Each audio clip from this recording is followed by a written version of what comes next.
하나님 말씀 에베소서 5장 2절 한 절 보도록 하겠습니다. 에베소서 5장 2절 한 절입니다. 하나님 말씀이 이러합니다. 그리스도께서 너희를 사랑하신 것 같이 너희도 사랑 가운데서 행하라.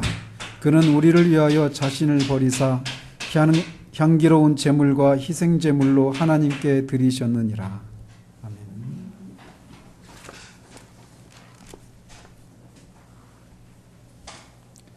지난주에는 1절에서 말하고 있는 하나님을 본받는 자가 되라라고 하는 사도의 권면에 대해서 살펴보았습니다.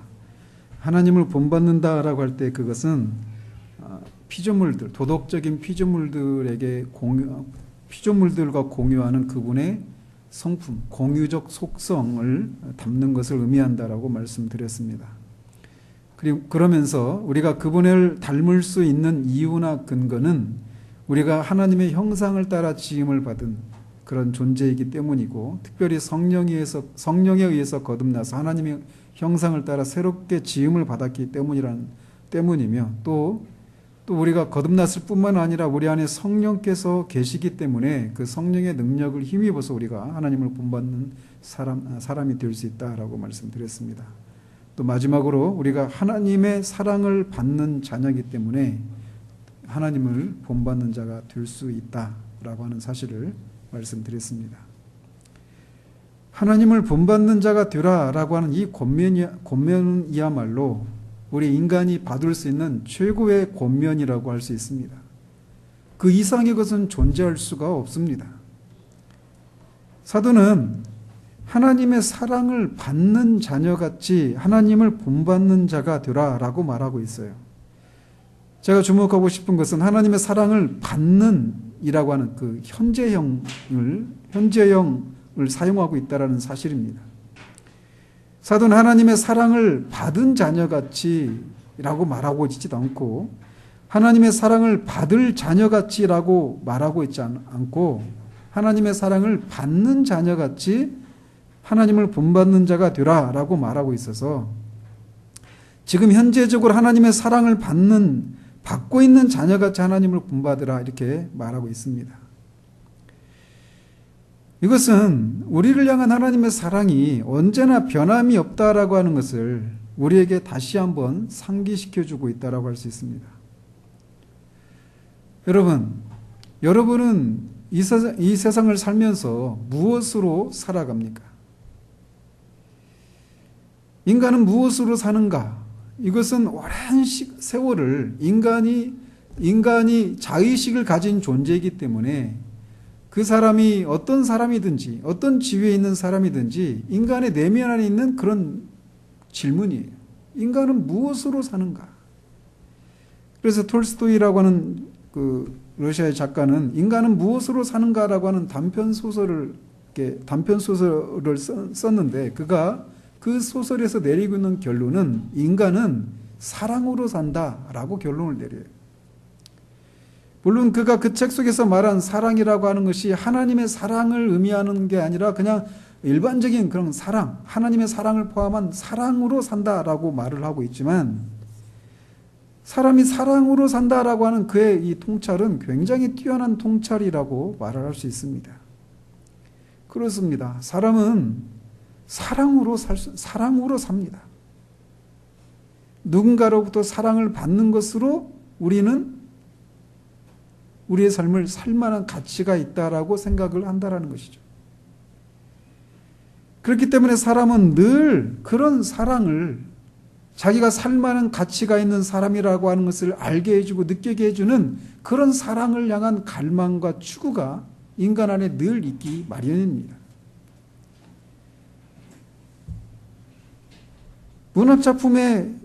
그래서 문학작품에서 빠지지 않는 소재가 있다면 바로 이 사랑이라고 하는 주제예요. 그러나 인간은 그렇게 갈망하고 그렇게 받기를 원하는 그 사랑을 영원히 누군가로부터 변하지 않는 그런 사랑을 받기를 원하고 그런 사랑을 추구하지만, 사람 속에서는 그런 사랑을 찾을 수도 누릴 수도 없습니다. 결혼을 하는 사람들이, 사랑하는 연인들이 영원히 사랑하겠다라고 하는 그런 약속을 하고 다짐하지만 그 약속을 그렇게 지킬 수 있는 사람은 아무도 없습니다. 왜냐하면 인간은 언제나 죽기 때문이에요. 그리고 인간 스스로 가진 연약함을 인해서 그 사랑이 식어지고 때로는 미움으로 변하기까지 합니다. 그렇지만 하나님의 사랑을 향한 하나님의 사랑은, 하나님의 자녀를 향한 하나님의 사랑은 영원하고 무한하고 변하지 않는 그런 특징을 가지고 있다는 사실입니다. 우리가 바로 그 영원하고 무한하고 변하지 않는 하나님의 사랑을 자각하기 시작하는 순간 비로소 우리는 진짜 삶을 살기 시작하는 것입니다. 따라서 톨스토이의 그 책 제목처럼 사람은 무엇으로 사는가라고 하는 그 질문을 다시 던진다면 사람은 하나님의 사랑으로 산다라고 그렇게 결론 내릴 수 있어요. 하나님의 자녀를 향한 사랑은 다함이 없습니다. 그리고 그 무엇으로도 하나님의 자녀를 향한 하나님의 사랑을 끊을 수 없다라고 사도 바울은 로마서에서 확고하게 외칩니다. 그가 그렇게 확고하게 하나님의 자녀들을 향한 하나님의 사랑이 그렇게 그 무엇도 끊을 수 없고 변하지 않는다라고 말하는, 그렇게 확신 있게 말할 수 있는 근거는 하나님의 성품에 근거합니다. 그분은 변함이 없어요. 영원하십니다. 신실하십니다. 그렇기 때문에 신자를 향한 하나님의 사랑은 늘 현재입니다. 사랑을 받는 자녀예요. 받은 자녀일 뿐만 아니라 받을 자녀일 뿐만 아니라 오늘 현재도 여전히 받고 있는 사람들이 바로 신자들이라는 것이에요. 우리를 향한 하나님의 사랑은 변함이 없습니다. 다만 문제는 우리가 그 하나님의 사랑을 지금은 내가 받고 있지 않는 것처럼 느끼고 있을 뿐이지 그 사실이 우리를 향한 신자를 향한 하나님의 사랑이 옛날에는 사랑했는데 이제는 사랑하지 않는 그런 것이라는 것을 말하는 것은 아니라는 것입니다.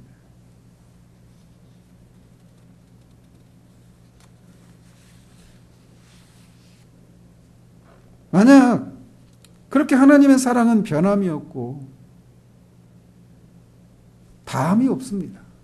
그런데 만약 하나님이 신자를 향한 하나님의 사랑을 고스란히 우리에게 다 드러내신다라면 우리는 그것을 다 감당할 수가 없습니다. 우리는 그 월스트리트에서 자신에게 부어주시는 하나님의 사랑을 감당할 수 없어서 하나님의 손을 거두어 달라고 그렇게 외칠 수밖에 없었던 드와이트 무디의 얘기를 합니다. 드와이트 무디는 자신에게 부어주시는 그 하나님의 사랑을 감당할 수가 없어서 자신의 그 건강한 육체를 가졌던 그 사람이 그 하나님의 사랑을 감당할 수 없어서 제발 하나님의 손을 거두어 달라고 그렇게 말을 할 수밖에 없을 정도로 신자를 향한 하나님의 사랑을 고스란히 우리에게 보여주신다라면 우리는 그거를 감당할 수가 없어요. 그런데 이 경험, 무디가 경험했던 이런 하나님의 사랑을 우리에게 부어주시는, 그래서 감당할 수 없을 것 같아서 제발 하나님의 손을 거두어 달라고 그렇게 말할 수밖에 없는 그 하나님의 사랑을 경험하는 이것은 모두에게 열려있는 가능성이라는 것입니다. 모든 신자들에게 열려있는 것들이 가능성이에요. 그렇지만 그 사랑을 맛본 사람을 모두에게 열려있는 것이지만 그것이 누구나 누리고 있는 것은 아닌 그런 안타까운 현실이 우리들 가운데 있습니다. 그래서 이 하나님의 사랑을 맛본 사람들은 그 사랑을 잃어버리지 않기 위해서 무엇이라도 감당하고자 하는 그런 열망을 가지게 됩니다. 우리가 이 땅에서 신자다운 삶을 살아가는 것, 그리고 이 땅에서 정말 어떤 고난과 어떤 어려움을 우리가 겪는다 하더라도 그 삶을 넉넉히 살아갈 수 있게 만들어주는 것은 바로 이 하나님의 변함이 없는 사랑이에요. 그 사랑 때문에 우리가 살아갈 수 있는 것입니다. 사랑이 가지고 있는 특징은 언제나 더 깊은 확신을, 더 큰 사랑을 요구하는 그런 특성을 가지고 있어요. 그래서 이 하나님의 사랑을 맛본 사람 안에는 더 더 하나님의 사랑을 더 온전히 알고 더 깊이 맛보기를 원하는 그런 마음이 그 마음 가운데 있기 마련이라는 것입니다. 또한 사랑은 자신을 사랑하는 대상을 사랑하고 그 대상을 위해서 살고 싶어하고 또 그 사랑하는 대상을 닮아가는 그런 특징을 가지고 있습니다. 사람이 서로 사랑하면 두 사람이 닮아갑니다. 취향이나 성품이 닮아갈 뿐만 아니라 심지어는 외모까지도 닮아가는 경우들도 왕왕 있어요. 사랑의 특성이 그러하기 때문에 성경은 우리에게 하나님을 가까이 하라라고 우리에게 말합니다. 왜냐하면 그분을 가까이 하면 우리는 그분을 닮게 되어 있어요. 모든 그리스도인은 바로 그런 하나님의 사랑을 받는 자입니다. 지금 현재 받고 있는 자예요. 지난주에도 말씀드렸지만 기독교인이 된다라고 하는 것은 무엇인가를 믿는 사람이라고 하는 것을 의미합니다. 그렇지만 그 이상이라고 말씀드렸어요. 기독교인이 된다라고 하는 것은 무엇인가를 믿는 사람이고 또 거듭나서 새로운 본성을 가진 새로운 피조물이 되는 것이다라고 하는 것을 의미합니다. 그러나 그 이상이라는 거예요. 바로 하나님의 사랑을 받는 자녀가 되는 것. 이게 그리스도인됨의 영광이라는 것입니다. 저는 이 사실을 정말 강조하고 또 강조하고 싶습니다. 거듭 말씀드리지만 우리를 향한 하나님의 사랑을 우리가 알 때 우리는 살 수 있어요. 우리를 향한 하나님의 사랑은 성경을 통해 알 수 있습니다. 그리스도께서 십자가에 죽으신 그 사건이 바로 우리를 향한 하나님의 사랑을 확증하는 것이라고 성경은 우리에게 말해주고 있습니다. 그러나 무디처럼 그것을 우리가 경험한 그 체험을 무엇이라고 부르든 그런 방식으로 우리가 하나님의 사랑을 맛보는 일이 모두에게 열려있다는 사실들을 우리가 기억하고 그것을 힘써 강구하는 우리들이기를 바라요. 저는 정말 두려운 것이 우리가 어느 순간 영적인 그런 관성의 법칙을 따라서 어제 해왔던 것을 오늘 또 그냥 그렇게 습관적으로 행해나가는 그런 것이 어느 순간 우리에게 그냥 아무런 문제가 되지 않고 그렇게 자연스럽게 행해지고 있는 그런 시간이 저한테는 가장 두려운 시간입니다. 습관적으로 성경을 읽고 습관적으로 기도하고 습관적으로 예배를 드리고 습관적으로 신앙에 속한 어떤 것들을 해나갑니다. 그런 것들을 해나가면서 우리를 정말 살아가게 만들고 우리가 살만한 가치가 있는 사람이고 인생에 정말 살만하다라고 하는 것을 느끼게 해주고 그 삶을 살아낼 수 있게 만드는 그 원천인 하나님의 사랑이 없이도 우리가 그렇게 신앙에 속한 모든 것들을 습관적으로 해나가는 것, 그러면서도 아무런 문제의식을 느끼지 않고 살아가는 그것처럼 무서운 것이 저는 없다고 생각해요.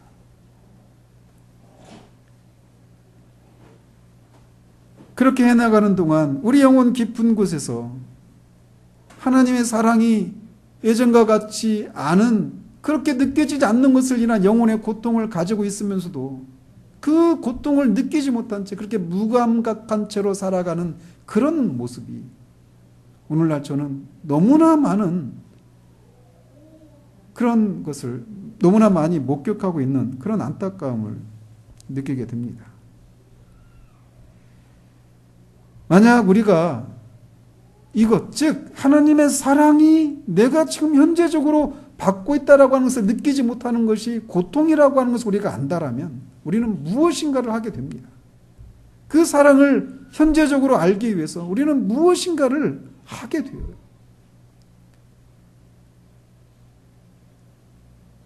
사도는 이렇게 하나님의 사랑을 받는 자녀같이 하나님을 본받는 자가 되라고 권면을 합니다. 그리고 오늘 본문이 2절에서 그리스도께서 너희를 사랑하신 것 같이 너희도 사랑 가운데서 행하라 라고 하는 권면을 이어갑니다. 그러면서 그 그리스도가 너희를 사랑하신 것 같이 너희도 사랑 가운데서 행하라 라고 말하면서 그리스도께서 너희를 어떻게 행했는가, 사랑했는가라고 하는 사실을 뒤에서 언급하고 있어요. 그는 우리를 위하여 자신을 버리사 향기로운 제물과 희생 제물로 하나님께 드리셨다. 즉 그리스도께서 우리를 위해서 자신을 하나님께 향기로운 제물과 희생 제물로 드린 이것은 다른 말로 말하면 그리스도의 속죄 사역을 의미하는 거예요. 즉 사도는 지금 이렇게 우리가 계속 살펴본 것처럼 옛사람을 벗고 새사람을 입는 이 구체적인 삶을 어떻게 살아가는가에 대한 그런 실천적인 권면을 하고 있는 거예요. 그리스도의 삶은 어떻게 이루어져야 하는가, 어떻게 행해져야 하는가라고 하는 그런 실체적인 적용을 얘기하다가 갑자기 그리스도의 속죄 사역이라고 하는 교리를 언급하고 있다는 사실입니다.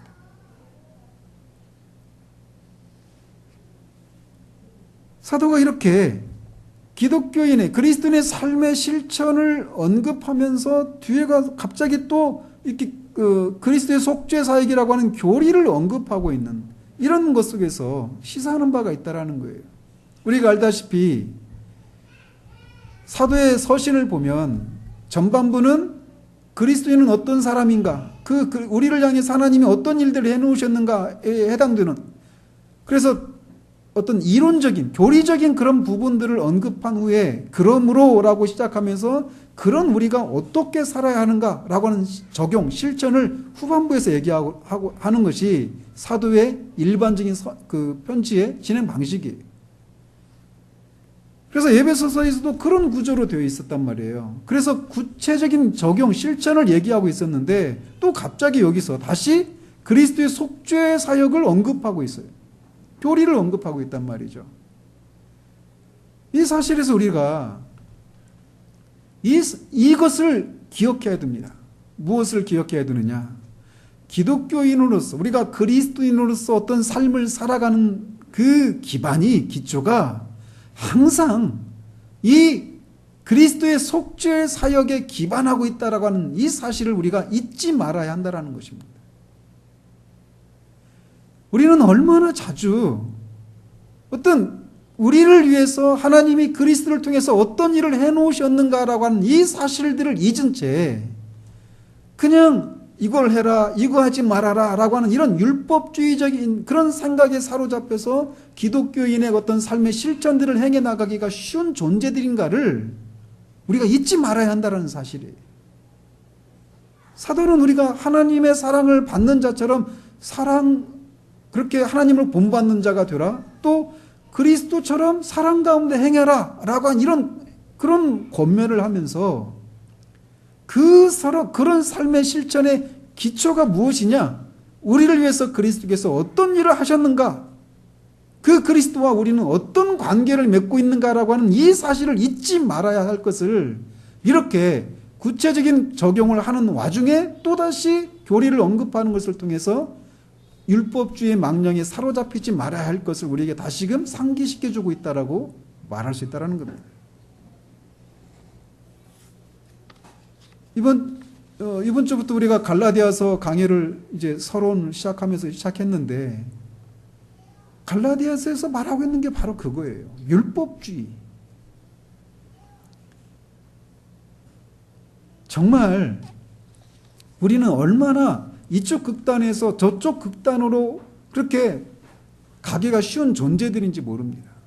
우리가 사는 시대가 오직 믿음으로 말미암아 의롭게 된다라고 하는 이 이신칭의 교리가 왜곡되고 남용되는 결과 온통 교회 안에 명목상의 그리스도인들이 넘쳐나는 그런 현실들을 보면서 그 안타까움에서 정말 믿음으로 말미암아 의롭게 된다라고 하는 그 진리가 진짜 진리이고 그것을 진짜 믿는다면 반드시 그 사람은 어떤 기독교적인 윤리를 실천하는 것을 통해서 나타나기 마련이다라고 하는 것을 강조하다가 거기까지는 좋은데 그렇게 기독교적인 그런 윤리를 삶의 실천을 하는 그 기반이 되는 그리스도가 우리를 위해서 무엇을 하셨는가를 잊은 채 율법주의적인 그런 사고에 사로잡혀서 오히려 더 큰 고통을 겪는 그런 현실들을 우리는 얼마나 자주 목격하는가라는 거예요.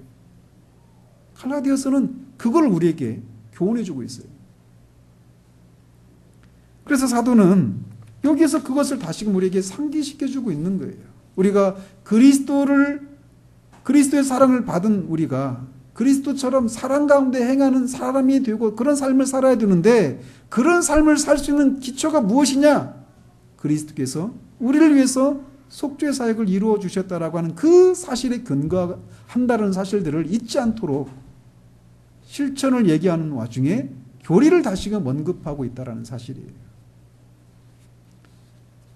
또 하나는 이렇게 하나님의 사랑을 받는 자녀같이 하나님을 본받는 자가 되라라고 하는 말씀에 이어서 곧장 그리스도의 사랑을, 특별히 그 그리스도의 사랑이 우리를 위해서 그분이 행해 놓으신 대속 사역을 언급하고 있는 이 사실에서 우리가 또 하나 알 수 있는 사실은, 우리를 향한 하나님의 사랑은 그냥 일반적이고 어떤 보편적이고 어떤 감상적인 것이 아니라고 하는 사실들을 우리에게 말해주고 있습니다. 우리를 향한 하나님의 사랑은 사람들이 흔히 생각하는 그런 방식의 사랑이 아니라는 것입니다. 그 사랑은 특별한 그런 사랑이라는 것이에요. 우리는 사랑받을 만한 사람을 사랑하는 그런 본성을 가지고 있습니다. 그런데 우리를 향한 하나님의 사랑은 사람들이 일반적으로 알고 있는 그런 사랑이 아니라는 거예요. 감상적인, 내가 사랑하고 싶은 그런 어떤 마음이 일어나고 그 사랑을 받는 대상이 내가 사랑할 만한 그런 어떤 사람이고 그런 자질을 갖추었기 때문에 사랑하고자 하는 그런 마음, 그것이 우리의 본성인데, 우리를 향해 나타난 하나님의 사랑, 그런 사랑이 아니라고 하는 사실을 우리에게 일깨워주고 있는 거예요. 그리스도의 사랑을 언급하는 것을 통해서 우리를 향한 하나님의 사랑은 사람들이 생각하는 그런 일반적이고 감상적인 종류의 사랑이 아니라고 하는 것을 우리에게 말해주고 있다는 겁니다.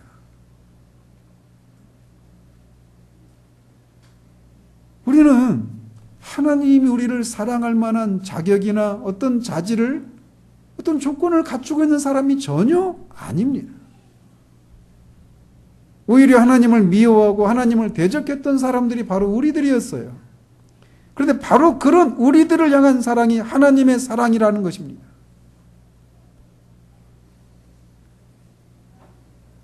사도는 우리를 향한 사랑, 하나님의 사랑을 그리스도의 관계 속에서 설명하고 있는 것입니다. 이제 살펴보겠지만 사도는 여기에서 다시 한번 말씀드린 것처럼 그리스도의 대속 사역을 언급하는 것을 통해서 우리를 향한 하나님의 사랑은 그리스도의 대속 사역을 떼놓고 생각할 수 없다는 사실들을 우리에게 말해주고 있는 겁니다. 그렇다면 하나님의 사랑이 그리스도의 사랑을 통해 나타났는데, 그리스도의 사랑은 우리에게 어떻게 나타났다라고 말을 하고 있습니까? 사도는 먼저 그리스도께서 너희를 사랑하신 것 같이 너희도 사랑 가운데 생하라 라고 말하면서 그가 우리를 위해서 자신을 버리셨다라고 말하고 있습니다. 즉 그리스도는 우리를 사랑하셨는데 어떻게 사랑하셨는가? 우리를 위해서 자신을 버리는 것을 통해서 우리를 사랑하셨다라고 얘기하고 있다는 거예요. 그렇다면 그리스도는 우리를 위해서 무엇을 버리셨을까요? 빌립보서 2장 6, 7절에서 이렇게 말합니다. 그는 근본 하나님의 본체시나 하나님과 동등됨을 취할 것으로 여기지 아니하시고 오히려 자기를 비워 종의 형체를 가지사 사람들과 같이 되셨다라고 말합니다. 즉 그분은 근본 하나님과 본체신, 하나님과 동등하신 하나님이신데 그 하나님의 신적인 영광을 취하지 않으시고 우리를 위해서 종의 형체를 가지고 인간이 되셨다라고 말하고 있어요. 즉 그분은 신적인 영광을 버리셨습니다. 우리를 위해서. 그것을 자신의 것으로 자신의 그 권리를, 신적인 권리를 주장하지 않으셨어요. 또 고린도후서 8장 9절에서는 이렇게 말합니다. 우리 주 예수 그리스도의 은혜를 너희가 알거니와 부유하신 이로써 너희를 위하여 가난하게 되심은 그의 가난함으로 말미암아 너희를 부유하게 하려 하심이라. 이 말씀을 통해서 그분이 성경 우리에게 말해주고 있는 것은 우리 주 예수 그리스도께서 우리를 위해서, 가난한 우리를 위해서 그분의 그 부유하심을, 그분의 소유를 버리셨다라고 말하고 있어요. 누군가를 위해서 자신의 소유를 버린다라고 하는 것은 결코 작은 것이 아닙니다.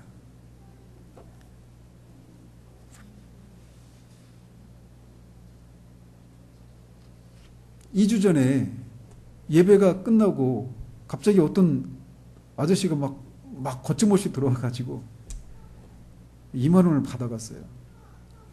제가 얼마나 속이 상하든지, 제가 얼마나 귀가 얇고, 왜 속이 상할까요? 아까워서 그래요. 그리고 그거 차라리 좀 애들 뭐라도 사줬으면 좋겠는데 그거 받을 만한, 그냥 제가 속은 거거든요. 너무 아까운 거예요. 즉 그 사람은 저한테서 그 2만 원을 받을 그런 자격이 없어요. 즉 우리의 소유를 누군가한테, 특별히 받을 자격이 없다고 생각하는 사람한테 우리의 소유를 내어준다. 한 이틀 가더라고요. 속상한 게. 돈도 아깝고 제가 너무 막 멍청하고 어리석고 제 자신이 막 한심스럽고 좀 한심스럽게 쳐다보고 있는 것 같아요. 한두 번이 아니거든요.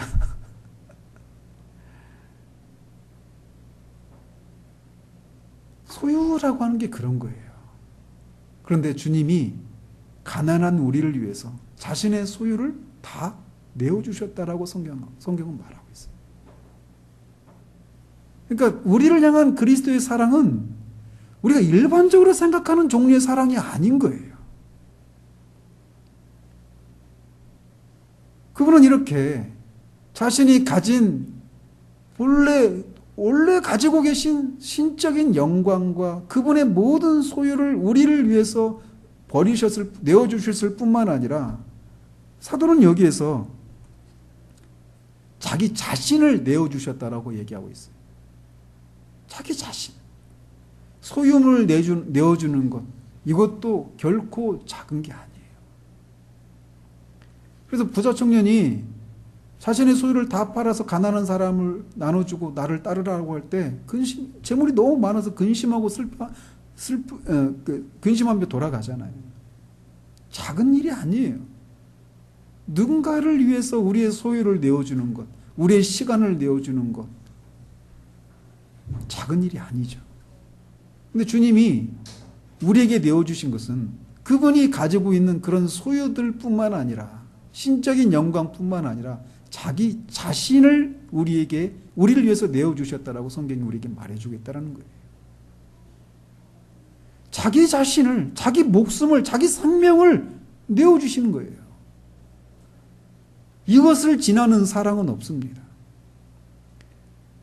우리를 위해서, 다른 사람을 위해서 우리의 생명을, 우리 자신을 내어주는 것만, 그것을 지나는, 그것보다 더 큰 사랑은 없어요.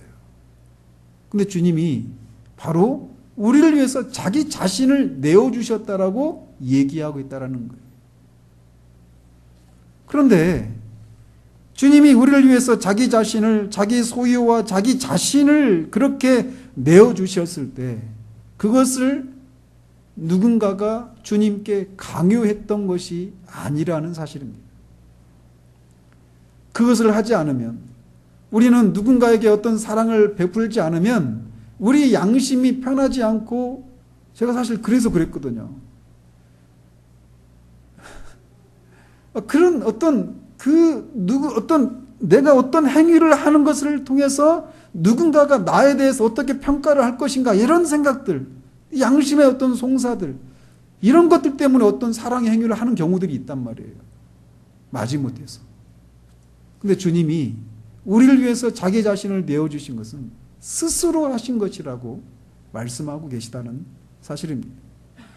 나는 선한 목자라. 선한 목자는 양들을 위하여 목숨을 버리거니와. 이렇게 말씀하시면서 이를 내게서 빼앗는 자가 있는 것이 아니라 내가 스스로 버리노라. 나는 버릴 권세도 있고 다시 얻을 권세도 있다라고 말씀하셔요. 우리를 위해서 자기 자신을 내어주시는 이 일이 누가 자기에게 시킨 것이 아니라 스스로 하신 것이라고, 자발적으로 능동적으로 하신 것이라고 우리에게 말씀해주고 계시다라는 겁니다. 그것을 하지 않으면 양심의 가책을 받는 그런 것 때문에 하신 것이 아니라 자원해서 능동적으로 하셨다라고 말씀하고 계셔요. 이것에 지나는 사랑이 없습니다. 제자들은 주님이 그렇게 이런 말씀을 하시고 예루살렘으로 가서 권세자들에게 잡혀서 십자가에서 죽게 될 이런 말씀을 주님으로부터 들었을 때 주님은 제자들은 그것을 만류했습니다. 절대로 그런 일이 일어나서는 안 된다라고 말이죠. 근데 주님은 예루살렘을 향해서 그렇게 뚜벅뚜벅 걸어가셨던 거예요. 갈릴리에서 예루살렘으로 가면 뻔히 그렇게 자기 목숨을 내어주는 일이 있는 것을 아심에도 불구하고 갈릴리에서 예루살렘을 향해서 그렇게 걸어가셨던 것입니다. 스스로 말이죠. 그 길은 우리를 향한 사랑의 행진이었던 것입니다. 그런데 사도는 주님이 자신의 목숨을 내어주신 것을 희생제물로 혹은 향기로운 제물로 드렸다라고 말을 하고 있습니다. 여기 제물이라고 한 이 표현은 우리가 잘 알다시피 구약의 제사를 떠올리는 그런 용어입니다.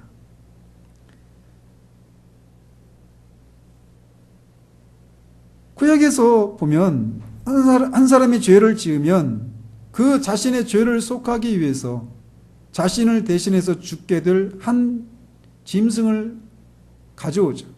제사장 앞에. 그 짐승이 아무런 흠이 없는 소나 양이나 염소 같은 그런 아무런 흠이 없는 그런 짐승을 제사장 앞으로 가져옵니다. 그리고 제사장은 그 짐승의 머리에 안수를 하죠. 그래서 그 죄인의 죄를 그 짐승에게 전가시키는 거예요.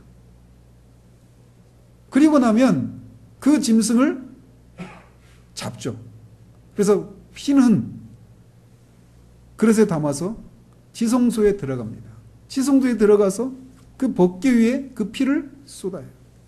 그리고 몸은, 그 제물의 몸은 바깥 뜰에 있는 번제단에서 불을 사르는 거예요.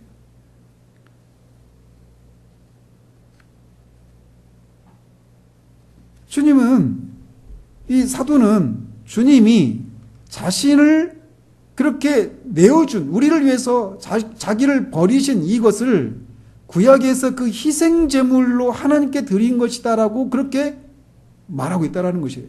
즉 주님의 죽음은 우리를 위한 그런 대속을 위한 죽음이었다라고 하는 것을 우리에게 말해주고 있다는 겁니다. 여기 계신 여러분들이야 다 주님이 십자가에서 죽으신 것이 바로 우리의 죄를 위한 죽음이었다, 대속의 죽음이었다라고 하는 것을 여러분이 알고 또 믿고 있지만 많은 사람들은, 믿지 않는 사람들은 예수님의 그 십자가의 죽음은 권력자들이 그런 모함을 받아서 죽은 그런 죽음이다. 피상적으로만 그렇게 본다라는 거예요.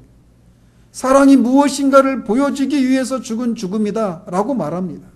소크라테스가 억울한 죽음을 죽었음에도 불구하고 그것을 담담하게 받아들였던 것처럼 주님도 자신이 받은 그 모함과 그 불의한 재판이 불의한 것이었음에도 불구하고 그냥 그렇게 소크라테스처럼 그렇게 죽은 것이다 라고 말을 하면서 소크라테스와 예수 그리스도가 같은 급에 있는 것처럼 얘기하는 사람들이 있단 말이에요.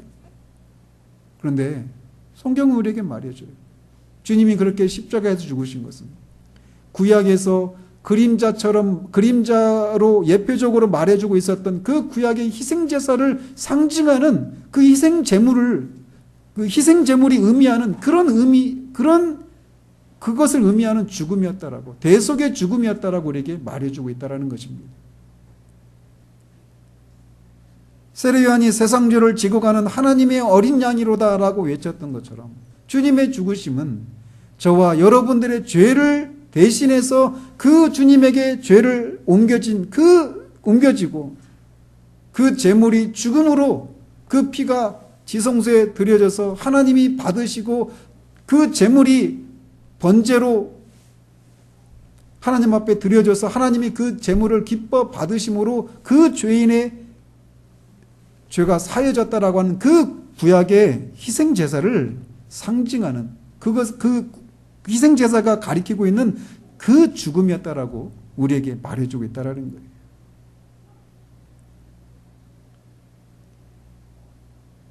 그러면서 우리가 주목할 이 단어가 있다라면 그 주님의 죽으심을 향기로운 제물이라 이렇게 표현하고 있는 것이, 향기로운 제물이다. 여러분, 이 짐승이 막 이렇게 불에 타는 그 냄새 맡아보신 적 있죠? 알고 싶으면 여러분들 머리카락 한번 태워보세요, 집에 가서. 똑같은 냄새 나거든요. 노린내. 그 냄새는요, 결코 이 향기로운 냄새가 아니에요. 근데 이 향기로운 냄새라고 주님 그렇게 말하는데, 이 향기로운 이 냄새라고 한 이 표현이 가장 먼저 언급된 부분이 창세기 8장이에요. 창세기 8장에서 보면 노아가 이제 방주에서 나와서 처음으로 하는 게 뭐냐면 정결한 짐승으로 하나님 앞에 번제를 드린 거예요. 그 8장 20절 21절에 보면 이렇게 되어 있어요. 노아가 여호와께 제단을 쌓고 모든 정결한 짐승과 모든 정결한 새 중에서 제물을 취하여 번제로 제단에 드렸더니 여호와께서 그 향기를 받으시고 그 중심에 이르시되 내가 다시는 사람으로 말미암아 땅을 저주하지 아니하리니 라고 말씀하셨어요. 마치 하나님이 이게 향기로운 제물, 향기를 받으셨다 이렇게 표현하고 있어서 마치 하나님이 코로 냄새를 맡으시는 것처럼 말하고 있어요. 그리고 말씀드린 것처럼 그 냄새는 향기로운 냄새가 아니에요, 결코. 그런데 마치 하나님이 코로 향기로운 냄새처럼 이렇게 맡으셨다 이렇게 표현하고 있는 것은 우리의 눈높이에 낮추셔서 표현하고 있는 것이죠. 이걸 신인 동형 동성론이라고 하죠. 그런데 하나님께 드린 제사가 그분에게 향기로운 냄새라고 하는 것은 무엇을 의미하는가라는 겁니다. 주님이 우리를 대신해서 그 구약의 희생 제물이 의미하는 그런 죽음, 즉 화목 제물, 희생 제물로 죽으셨는데 그 죽음, 주님이 자신을 희생 제물로 드린 그 제물의 그 향기가 하나님께 향기로운 제물이었다 이렇게 말하는 게 무엇을 의미하는가라는 거예요.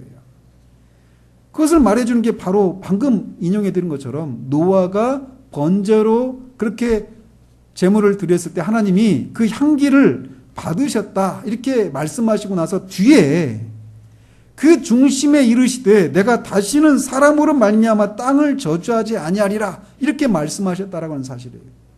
즉 주님이 그 드린 제물이 하나님께 향기로운 제물이었다 이 얘기는 하나님이 더 이상 이 땅을 심판하지 않으시겠다라고 말씀하시는 것처럼, 물로 그런 것처럼 희생제물로 드려진 그 예수님의 그 희생제사가 하나님의 공의를 완전히 만족시켰기 때문에 하나님께 그게 향기로운 거예요.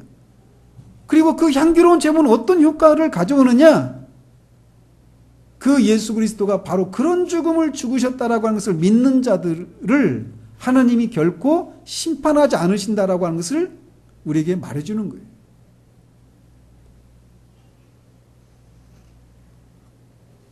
예수님의 희생제사가 하나님께 향기로운 제물이 되었다라고 하는 것이 바로 그것, 우리에게 말해주는 게 바로 그 사실이에요. 예수 그리스도의 피의 공로 아래 있는 우리들에게 하나님의 정죄와 심판이 결코 없다라고 하는 사실을 말해준다는 사실이에요. 예수님의 그 대속, 십자가의 대속의 죽음은 하나님의 공의를 완전히 만족시켜 드렸습니다. 그렇기 때문에 예수님을 믿는 사람들은 결코 정죄함이 없어요.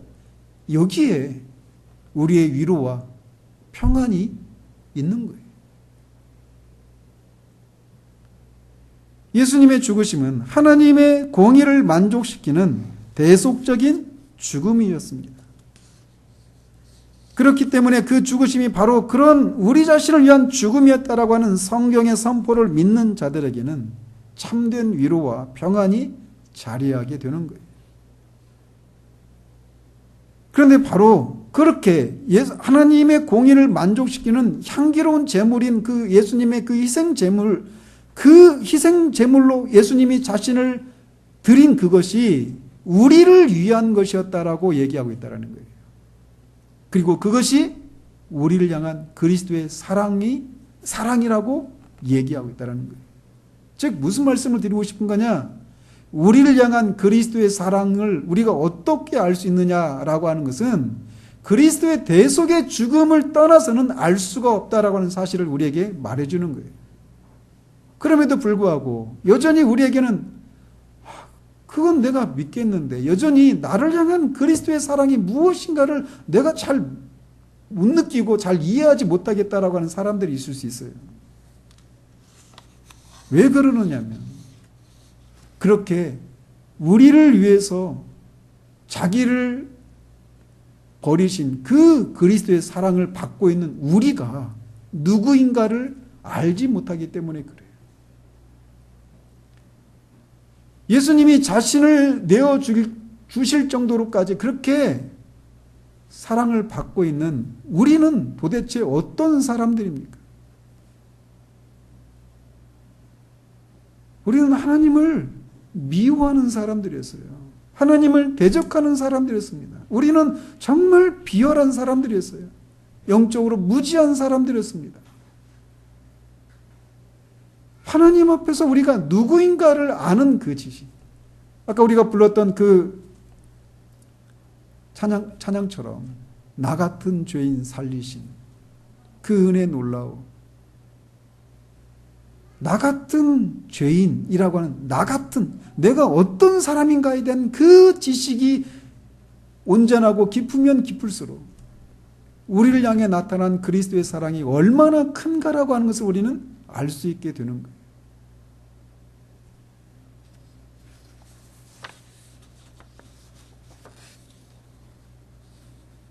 그렇게 우리는 도무지 사랑받을 자격이 없는 사람이었는데 심지어 원수 되었는데 그런 우리를 그리스도께서 자신을 내어주시는 것을 통해 우리를 사랑하시고 우리를 하나님이 우리에게 결코 심판이나 정죄를 하시지 않는 그런 지위로 아니 하나님의 사랑받는 자녀가 될 수 있는 그런 은혜를 우리에게 베푸셨다라는 거예요. 그리스도인은 바로 그런 사랑을 받은 사람이라고 얘기를 하고 있는 것입니다. 그러면서 그런 그리스도의 사랑을 받은 자처럼 그 그리스도처럼 사랑 가운데 행하라라고 우리에게 권면하고 있는 거예요.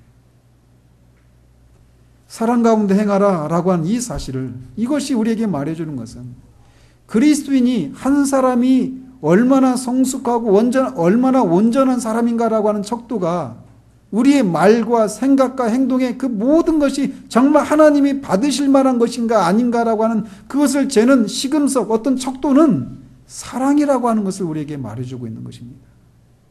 그리스도인은 그 이해할 수 없는 다음이 없는 하나님의 사랑 그리스도의 사랑을 받은 사람일 뿐만 아니라 그 받은 사랑을 누군가를 사랑하는 것을 통해서 드러내는 그런 사람이라고 하는 것을 우리에게 말해주는 거예요. 사랑은 우리의 말과 생각과 행동의 척도입니다. 그래서 사도는 이렇게 말을 해요. 내가 사람의 방언과 천사의 말을 할지라도 사랑이 없으면 소리나는 구리와 울리는 꽹과리가 되고 내가 예언하는 능력이 있어 모든 비밀과 모든 지식을 알고 또 산을 옮길 만한 모든 믿음이 있을지라도 사랑이 없으면 내가 아무것도 아니요. 내가 내게 있는 모든 것으로 구제하고 또 내 몸을 불사르게 내줄지라도 사랑이 없으면 내게 아무 유익이 없느니라.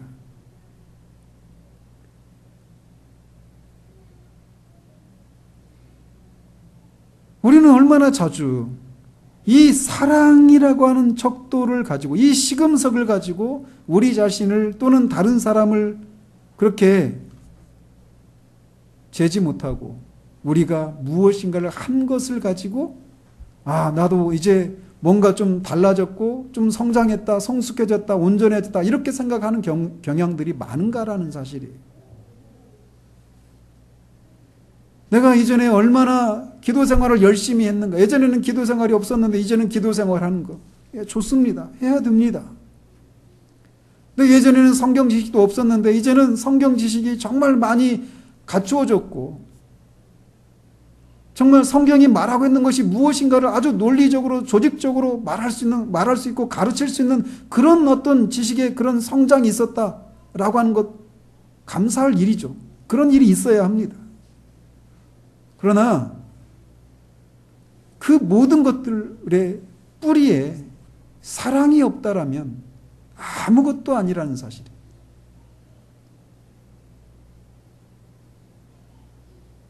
저도 얼마나 이런 것들을 놓치고 살았고, 또 지금도 자주 이런 것들을 놓치고 살아가고 있는 경우들이 많은지 몰라요.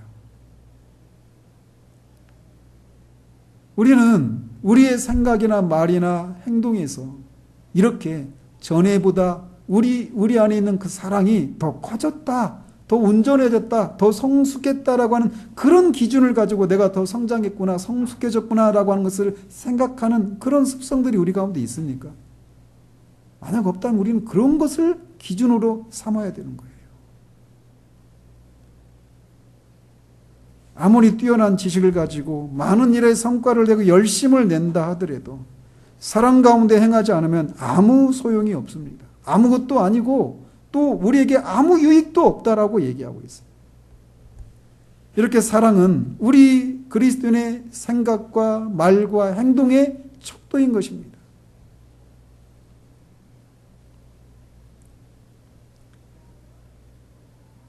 하나님을 사랑하고 이웃을 사랑하는 것, 그것이 모든 율법과 선지자의 강령이고 척도인 것입니다.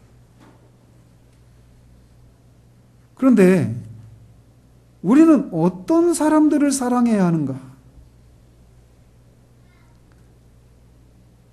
즉, 이 말은, 이 질문에 대한 답은 우리가 어떤 사랑을 받은 사람인가를 기억하는 것을 통해서 답을 할 수가 있는 거예요. 우리는 음행을 행한 사람을 사랑하기가 쉽지 않습니다. 그렇죠?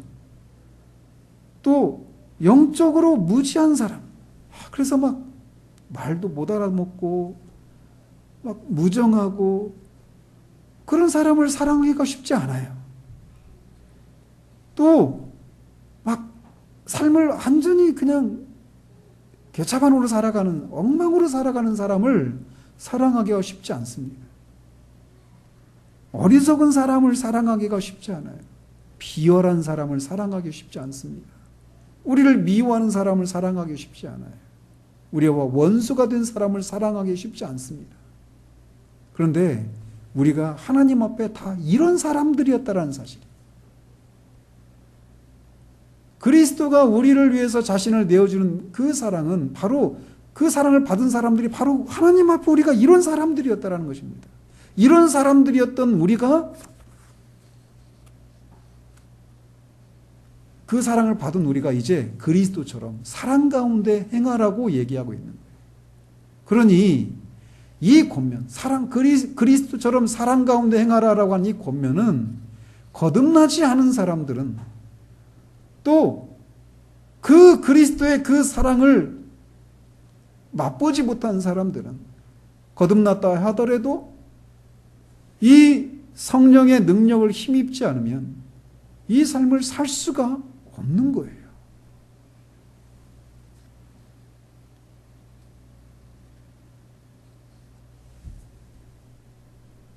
사도는 우리에게 바로 그 사랑을 우리가 받은 사랑, 받을 자격이 없는 우리에게 베푸신 그 그리스도의 사랑, 하나님의 사랑을 받았으니 이제 우리도 그 그리스도처럼 하나님처럼 사랑 가운데서 행해야 된다라고 우리에게 말해주고 있어요.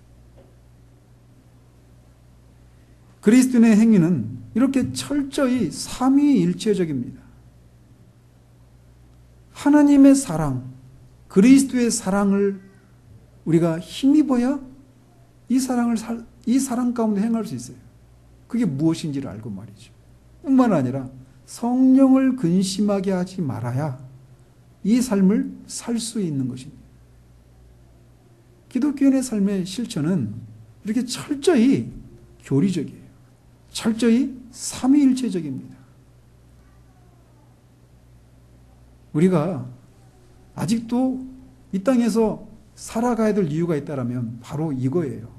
사랑 가운데서 행하는 삶이 그리스도에게 미쳐야 하는 그런 정도의 삶이 우리가 살아야 될 삶이기 때문에 아직도 그 삶을 살아야 될 그런 기회들이 있기 때문에 아직도 우리가 이 땅에 남아있는 것입니다. 우리 주변을 돌아보십시오. 멀리 있는 사람들이 아니라 바로 우리 가까이 있는 우리 주변 가족에 있는 가족, 우리 이웃. 그래서 이 자기를 부인하는 이것이 없이 자기를 부인하고 성령의 능력을 힘입는 이것이 없이 그리스도인의 삶을 산다. 넌센스입니다. 가능하지가 않아요. 그래서 사도는 이렇게 사랑 가운데 행하라고 하는 이런 구체적인 권면을 하면서도 그 삶을 살아갈 수 있는 그 뿌리는 지극히 그리스도의 속죄 사역을 통해서 속죄 사역을 힘입어서만 그것에 근거해서만 또 성령을 근심하지 않고 성령의 능력을 힘입어서만 가능하기 때문에 이렇게 구체적인 권면을 하는 중에 갑자기 그리스도의 대속 사역을 언급하고 있는 거예요. 그리스도처럼 사랑 가운데 행하는 우리 모두이기를 바랍니다. 기도하겠습니다. 하나님 아버지, 정말 인간 안에 있는 갈망, 사랑을 받고 있다라고 하는 그런 사실을 통해서 내가 얼마나 가치가 있는 존재인가를 알 때 우리는 살 수 있다는 사실들을 주님이 아십니다. 그런 우리에게 하나님이 그리스도를 통해서 영원히 변하지 않는 그런 사랑을 우리에게 베풀어 주셨습니다. 그리고 그 사랑은 변함이 없습니다.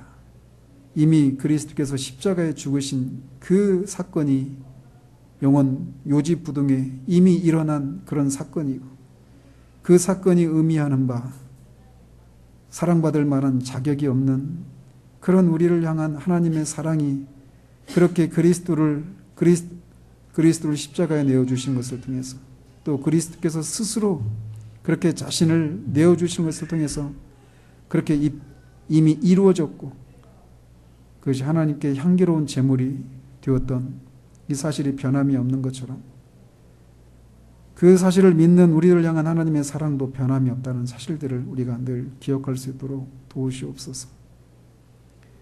그리고 그런 사랑을 우리가 입고 있다면 이제 우리도 그리스도처럼 사랑 가운데 행하는, 그래서 사랑이 우리의 말과 생각과 행동의 척도가 되는 그런 삶을 살아가는 우리들 될 수 있도록 도우시기를 원합니다. 예수 그리스도 이름으로 기도합니다. 아멘.